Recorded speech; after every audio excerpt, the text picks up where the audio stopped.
The real issue for Jett Lawrence. Hey everybody, Walty Wanderers, buckle up, strap in. We got a hard hitting, pull no punches, no sugarcoating it, no rainbows or sunshine. I'm just going to give it to you and give it to you straight. We got a good one to unpackage today. Welcome to the show. I hope everybody's doing great. So Jett, welcome back to the swimming pool, my friend. You're in the deep end, brother. You're in the deep end, and it's now shark infested. The Moto swamp is running deep, and unfortunately, you're experiencing the byproduct of that. Listen, this thing goes really deep. I was giving this some thought, and I did my post-race report on Phoenix. And one of the things I saw in Phoenix is prior seasons, when Jett would come off the track for his post-race interviews, he'd come out of his helmet dry as a bone, where all the other guys were sweating, bullets, as most of us would. Jett is just so efficient that he wouldn't even break a sweat. And I notice now he is a sweating, my friends. He is working much harder. Now, I think a lot of this can be pinned on the motorcycle. The comfort level isn't there, but I don't think it can all be pinned on this motorcycle for sure.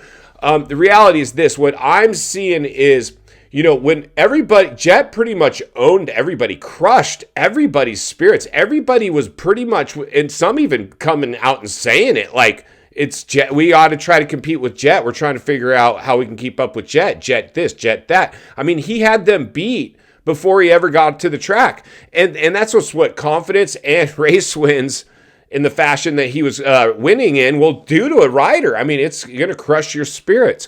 But what do you do as a rider? What are teams doing? Teams now have everything under a microscope. We know how fast we're going in certain sections, which sections are, which way to hit this to go quicker. I mean, we have everything under a microscope. And one of the things that these teams put under a microscope was, in fact, Jett Lawrence. Similar when we had the Bubba era. Wheels are off the ground. The bike is leaned over.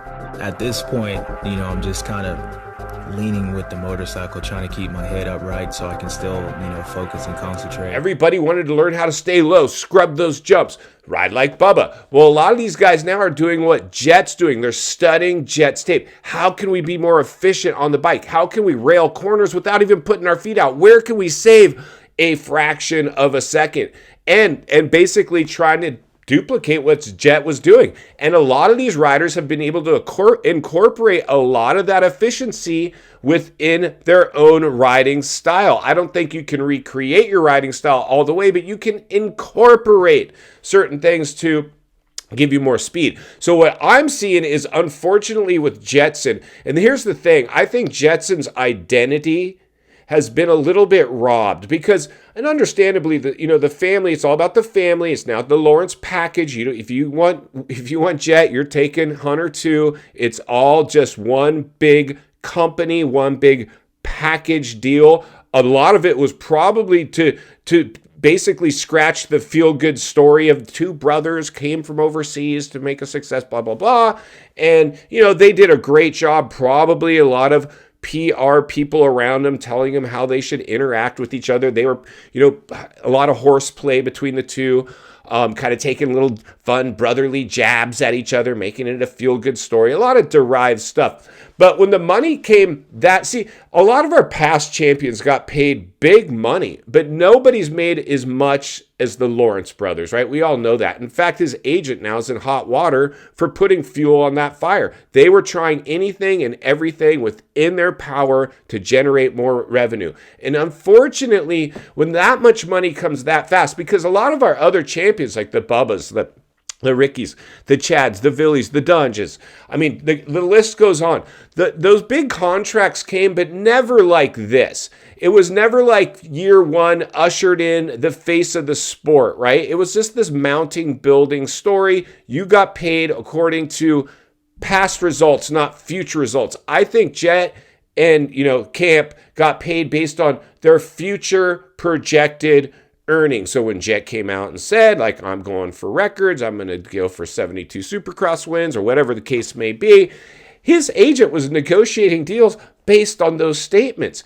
Now, the reality is this. While Tomac and Sexton and Webb and all the other guys were studying Jett, they came and clearly have raised their game. Have they not raised their game? Let me know if they've raised their game in the comments below. And if you're new, please get subscribed. So get subscribed yesterday. There's never been a more important time in history to get centered and surrounded with like-minded moto people where iron can sharpen iron.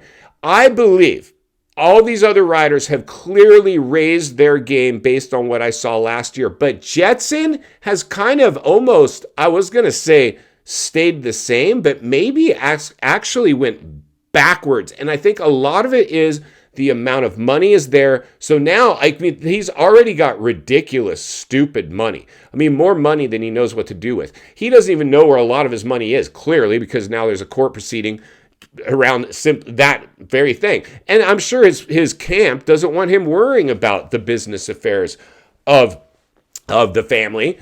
His job's to go race the bike. But I believe what happened is Jett really kind of rested on his laurels and didn't try to raise his game. He thought the way he rode that he could just continue to spin laps, do some testing, show up the track. But I think that it got to the point where it's not as fun as it was. You see, when you have the goal, or that's why you try to set those goals, but when you're chasing that carrot, you'll go, it keeps you, chasing something. I don't know if there's a whole lot to chase. And then when he got booed, it just really took the wind out of his sails. He felt betrayed. He didn't know why. He was confused.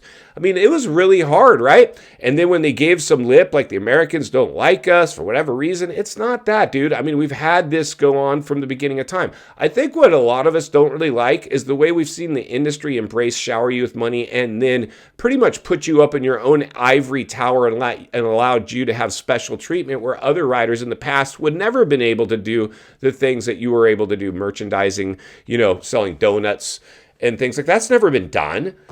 The fan experience, that's never been done. But of course, they had to let others do that too. But there's not a whole lot of money in that. For them, that's just like a drop in the bucket. So the money really wasn't even worth it. But what I'm seeing now is the other riders have clearly studied Jetson, developed their technique. They're going faster and Jetson's not. So it closed that gap. Plus, Jetson clearly is a little more cautious on making passes where in the past he could go in and make some hard passes because it's racing. But once he pretty much opened those floodgates to the crowd being able to attack him for any questionable move, he's now ultra sensitive. That and just the fact that you don't want to make any enemies on the track. In final thoughts, I come to you as a friend, as a content creator, as a moto guy that wants to see you not only win on the track, off the track. Understand the waters you're swimming in now. They're shark infested. Jetson, welcome to the swimming pool. Brother, you're in the deep end. At the time of this recording, I don't know what the extent of your injury is completely, how long you're out. I'm sure a lot of that is being kept from the public for financial reasons. Of course, your sponsors want to hear you're going to be back. Regardless, I don't know. I mean, the fact is you got so much money at this point, it doesn't really matter. I would say just continue to give us the truth, whether we like it or not, or your sponsors like it or not. But one thing's for sure, my brother, you're going to have to go back and start hammering out laps the way you used to when you were coming up and hungry. Because these other riders have clearly raised their game. In the meantime, Walty will be here to blow the lid off it every step of the way. Because it's not only what we need, it's in fact what we deserve. If you appreciate the content, I want to humbly ask you to give the video a like, subscribe to the channel, leave a comment below. I'd love to hear from you. Social media links in the description of this video if you'd like to follow me there, along with links to channels I've appeared on I think you might enjoy. If you enjoyed this video, you're gonna love the next video, and there's an easy subscribe icon for your convenience. As always, thank you for your time. Don't go over the bars. God bless, and I'll see you on the next video.